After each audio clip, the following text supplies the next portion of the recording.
गपोड़ी बहू। उमा जी की बहू पिंकी को गप्पे मारने की बहुत आदत थी। वो जब भी किसी के बारे में बातें करती तो बड़े बड़े गप्पे फेंका करती। आसपास के सब लोगों को पता था कि पिंकी बहुत बड़ी गपोड़ी बाज है। लोग उसकी बात पर विश्वास नहीं किया करते थे, लेकिन हाँ, उसकी बातें सुन सुनकर हंसते बहुत थे। अरे बहू, पड़ोस वाली शर्मा जी है ना, उनकी बेटी का जन्मदिन है, तुम भी चली जाना। ठीक है मम्मी जी, ये तो बता दो गिफ्ट में लेकर क्या जाना है? अरे लेकर क्या जाना है, 250 का लिफाफा दे देना, बस काफी है। अरे मम्मी जी, अच्छा लगेगा क्या? पड़ोसी है हमारे, हमें कुछ बड़ा लेकर जाना चाहिए। अरे बहू, इतना काफी है। जानती हैं आप, मेरे मायके में जब पड़ोस में किसी की बर्थडे होती थी ना, तो मम्मी कुछ ना कुछ गोल्ड का ही देकर भेजती थी। पड़ोसी के बर्थडे में सोना? कैसी बातें करती हो। और नहीं तो क्या, आपकी तरह थोड़ी ना लिफाफा पकड़ा दिया। पिंकी शर्मा जी की बेटी के जन्मदिन में चली जाती है। अरे आज तो बड़ी सुंदर लग रही हो साड़ी में। जी मैं तो लहंगा पहनकर आने वाली थी, मम्मी जी नहीं मानी। अरे बेटा, बर्थडे पार्टी में तो साड़ी चल जाती है, मेरा मतलब कोई शादी थोड़ी ना है। कैसी बात कर रही हैं आप आंटी जी? मेरे मायके में तो छोटे छोटे फंक्शन भी हम लोग लहंगा बनवाते थे बुटीक से, डिजाइन करवा कर। चाहे पड़ोस में किसी का जन्मदिन हो, मेरी मम्मी हमेशा बुटीक से नया लहंगा डिजाइन करवाती थी। मैंने तो ऐसा कहीं नहीं देखा। ये तो तुमने आज बड़े कमाल की बात बताई। अरे जाने दीजिए, कोई बात नहीं। और बताइए, आपकी बेटी नजर नहीं आ रही? अरे भाभी, मैं यहाँ हूँ। ये देखिए मेरा ड्रेस कैसा लग रहा है? ठीक ही है, मतलब बर्थडे के हिसाब से थोड़ा हल्का है ना।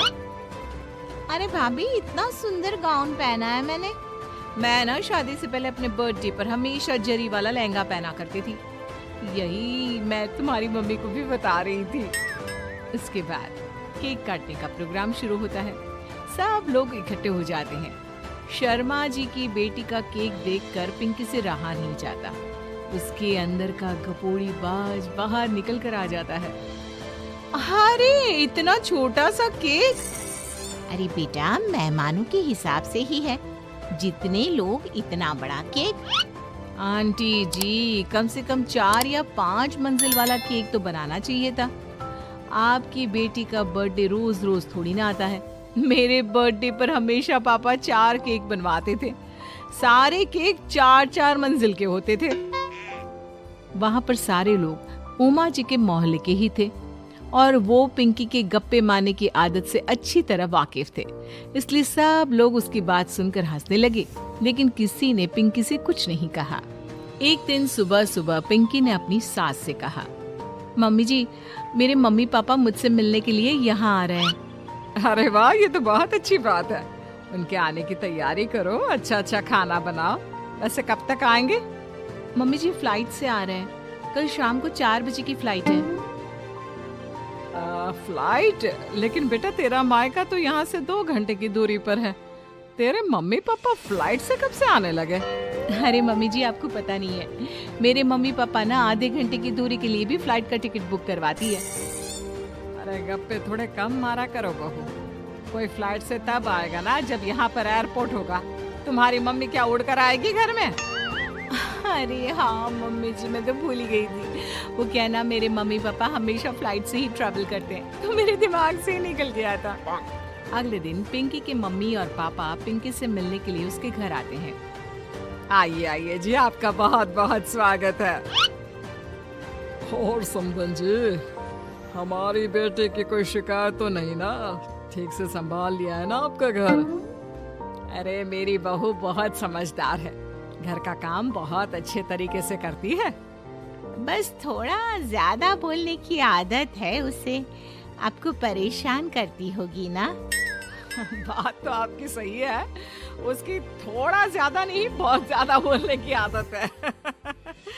लेकिन कोई बात नहीं, आपकी बेटी दिल की बहुत अच्छी है, बस थोड़ा बोलती ही तो ज्यादा है। पिंकी बेटा, इधर आओ, देखो तुम्हारे मम्मी पापा आए हैं। तुमने इनके लिए खाना तो बना लिया ना? क्या है ना मम्मी जी, आपसे एक बात कहनी थी। हाँ हाँ बोलो बहू, क्या बात है, डरने की कोई जरूरत नहीं। वो मम्मी जी, मैंने सोचा मम्मी पापा आए हैं तो खाना बाहर से मंगवा लेती हूँ। अरे कोई बात नहीं बेटा, वैसे भी तुम किचन में काम करने लग जाती तो अपने मम्मी पापा से बात कब करती। बहुत अच्छा किया। अब तुम अपने मम्मी पापा के साथ बैठकर आराम से बात करो, मैं अंदर जाती हूँ। शाम का वक्त जैसे ही दरवाजे की घंटी बजी, 3-4 लोग हाथों में खाने की बहुत सारे पैकेट लेकर उमा जी के घर पहुंच गए। अरे भाई कौन है आप लोग, लगता है गलत पते पर आ गए। नहीं नहीं माँ जी, हम तो खाने का ऑर्डर डिलीवर करने आए हैं, यहीं से बुकिंग मिली थी। अरे नहीं नहीं, आपको कोई गलत फहमी हुई है। हमारे यहाँ तो 2 ही मेहमान आए हैं। आपके हाथ के पैकेट देखकर लगता है इसमें 50 लोगों का खाना है। माँ जी आपने सही समझा, खाना तो इसमें 50 लोगों का ही है, क्योंकि हमें ऑर्डर यहीं से 50 लोगों का मिला है। अरे लेकिन इतना सारा खाना, कहीं मेरी बहू ने अपनी गप मारने की आदत के चलते ऐसा तो नहीं कर दिया। ये खाना आप रख लीजिए और हमें हमारे पैसे दे दीजिए। अच्छा वैसे कितने का बिल बना है? ज्यादा नहीं, बस 10,000 दे दीजिए। उन लोगों की बात सुनकर उमा जी पिंकी को आवाज देकर वहाँ बुलाती है। जैसे ही पिंकी वहाँ आती है, खुश होते हुए उन लोगों को वहाँ पर खाना रखने के लिए कहती है। अरे इतना सारा खाना क्यों मंगवाया बहू? अरे मम्मी जी, मैंने आपको बताया तो था, मम्मी पापा आए हैं तो मैं खाना बाहर से मंगवा रही हूँ। ये बात सही है बेटा, लेकिन 2 लोगों के लिए 50 लोगों का खाना? अरे मम्मी जी, कुछ कम पड़ जाए तो अच्छा थोड़ी ना लगता है, और मेरे मायके में तो ऐसा ही होता है, एक्स्ट्रा खाना मंगवाते हैं हम लोग। तभी पिंकी के मम्मी और पापा वहाँ पर आते हैं। अरे बेटा, एक्स्ट्रा खाना मंगवाने का मतलब ये थोड़ी ना होता कि 2 लोगों के खाने के लिए 50 लोगों का खाना मंगवा लो।